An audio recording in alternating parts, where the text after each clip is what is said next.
Assalamu alaikum. Dear Imam Omar, I hope this finds you well.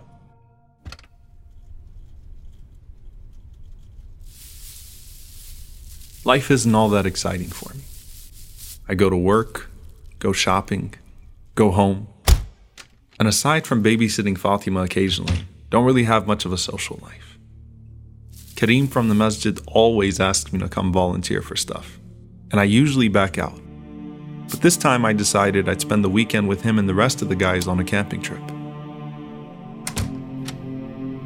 Or at least that's what I thought I'd be doing.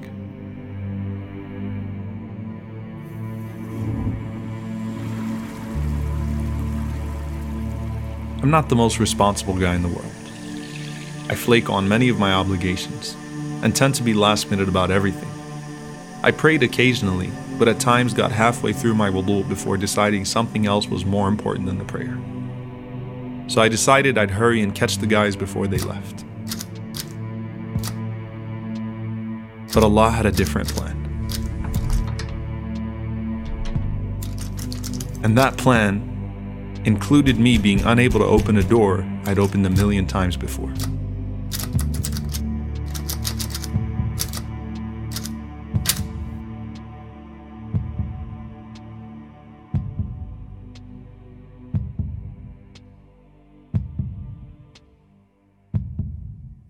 So I figured I'd call Kareem and let him know this time I wasn't flaking on anything, but was just stuck in the bathroom. Makes perfect sense, right? And you say we have the best coverage in America. We often think we've got it all figured out, and that our contingency plans are too many for us to really get stuck in anything. Someone or something is always going to be there to bail you out. It's only a matter of time. But what happens when all that is taken away from you? And both the people and possessions you thought you could rely on start to fail you.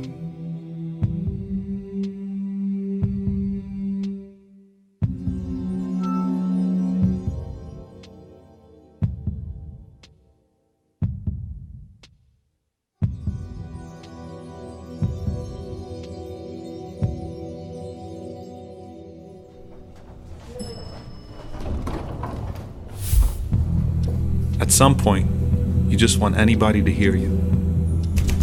And the movements in the hallway create this sense of hope that someone's gonna come get you.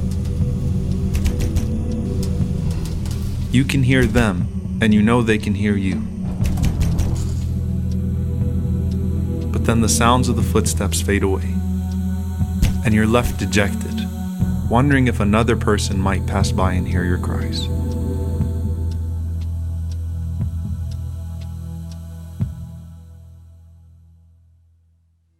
But as you wait, you might as well entertain yourself as best as you can. It's pretty pathetic, I know, but sometimes imaginary friends are easier to deal with and can actually really keep you company.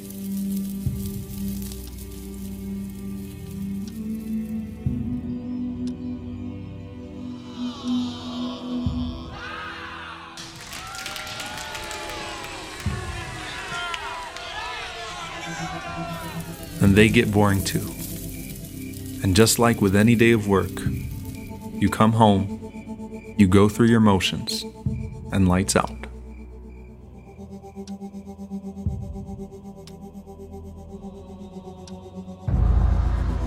That wasn't exactly what I had in mind. And before I knew it, my bathroom started to seem more like a grave.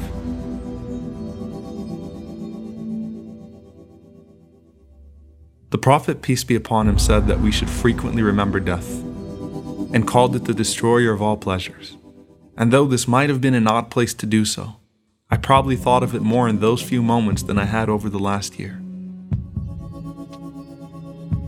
It's amazing that it took getting stuck in a bathroom to start thinking about what it would be like to be alone in the grave. But I guess that's the point. Expect the unpredictable at any time. And death is the ultimate unpredictable. It was dark, cold, and lonely. And suddenly every little sound was as loud as a jackhammer.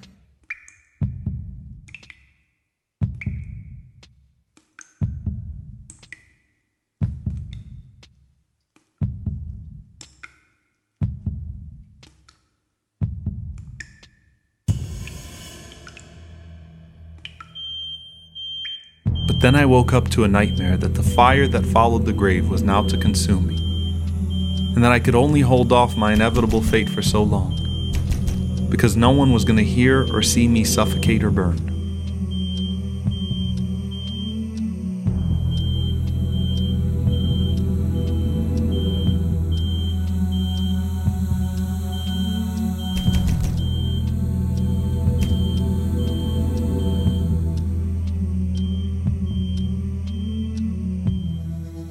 But Allah chose to spare me.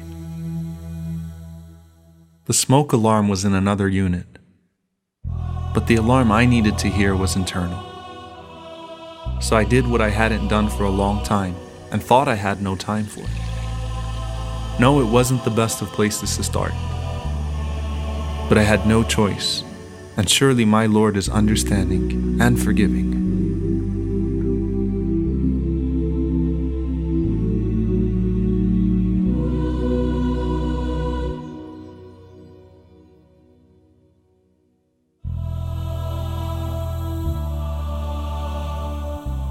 Alhamdulillah. Suddenly there was clarity and an overwhelming sense that everything was going to be okay. Not because any person would hear me, but the only one who needed to hear me just did.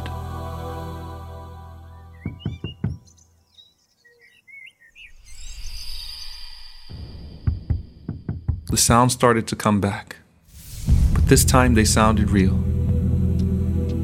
And ironically, it turned out to be the one guy I'd actually done something nice for this year.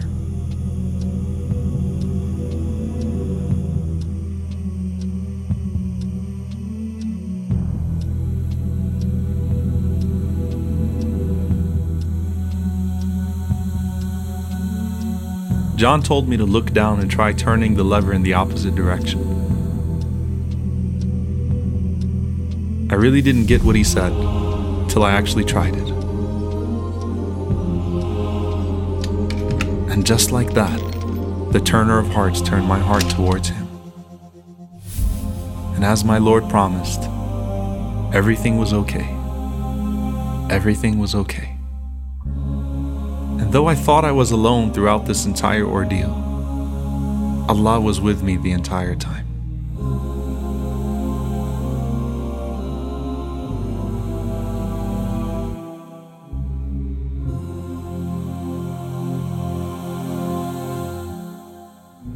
So Allah subhanahu wa ta'ala tells us in the Quran, وَمَن يَتَّقِ اللَّهَ يَجْعَلْ لَهُ مَخْرَجًا وَيَرْزُقْهُ مِنْ حَيْثُ لَا يَحْتَسِبُ. That when you're conscious of Allah, Allah will make a way out for you. But the thing is that sometimes Allah subhanahu wa ta'ala is going to delay that way out so that He can give you some perspective. Because you see, if Ziyara would have went on that trip, he would have had a weekend of fun. But now he has a lifetime of perspective. And that's why the Prophet ﷺ, he said that when Allah sends these tests to us, He called them a'rad, which are hindrances. So Allah will take a little bit of your health so that you can recognize the blessing of your health. He'll take a little bit of your wealth so that you can recognize the blessing of your wealth. He'll take a little bit of your time so that you can recognize the blessing of your time. So all of these things are to put things back in perspective so that we don't become ungrateful, so that we don't lose, sight of the purpose in life, so that we keep our focus on Allah subhanahu wa ta'ala. And that's what the Prophet ﷺ said. He said that أَلَا كُلُّ شَيْءٍ خَالَ اللَّهَ بَاطِلُ, that the most truthful line of poetry ever spoken was that everything besides Allah subhanahu wa ta'ala is disposable. Because if you lose anything else in life, then you can replenish it with something, you can replace it with something. But if you lose Allah, you lose everything, including yourself.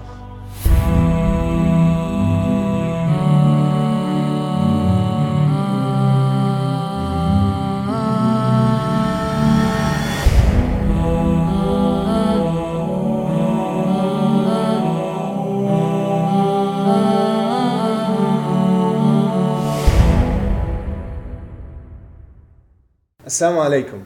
Thank you guys for watching this episode. We thank you all for your support. And we hope that you enjoyed watching it. Share it, inshallah ta'ala, let people know. Make sure you like this video and you share it with your friends. If you haven't watched the previous episodes, make sure you click here. And if you'd like to watch the entire series, then click here for the playlist. Jazakumullah khair. Wassalamu alaikum wa rahmatullahi wa barakatuh.